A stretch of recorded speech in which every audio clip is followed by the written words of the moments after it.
So, last night I watched Red River from 1948, and as always, if you enjoy this, hit the follow button. I upload these every day. I've watched well over 100 westerns, as I'm a huge fan of the genre, so it's a little embarrassing it's taken me this long to get around to Howard Hawks' Red River from 1948. This is an important movie for a number of reasons.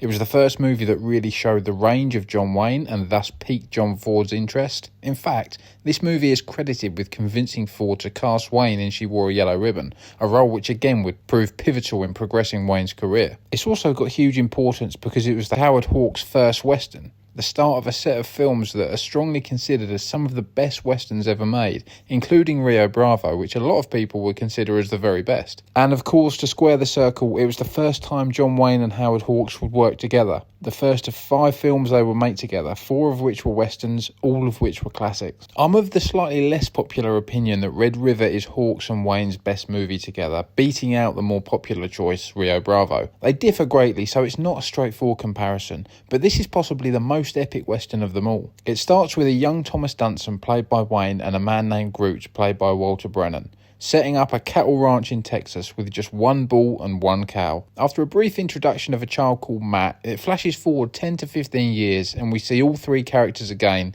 in the same spot, slightly more grizzled and with over 10,000 cattle. The problem for Dunson is the Civil War has deeply affected the price of beef in Texas, so he decides to drive the cattle 1,000 miles across the country to Missouri. After picking up an extra man called Cherry Valance, played by John Ireland, they set off on the mammoth journey. The journey alone will be a cinematic masterpiece, but this excels itself and inserts a secondary story where the pig-headed Dunson eventually clashes with Matt, brilliantly played by Montgomery Clift. At that moment, it changes from an epic road movie to a revenge picture, with a huge chunk of tension dolloped into the fold. Wayne is masterful as the nasty, wronged Dunson, and this would serve as a great benchmark for some of his future performances. I'm actually a fan of John Wayne when he's playing a character with a nasty edge. I wish he'd done it more. This is an incredible treat of filmmaking with hundreds and hundreds of real cattle in seemingly every shot of the movie.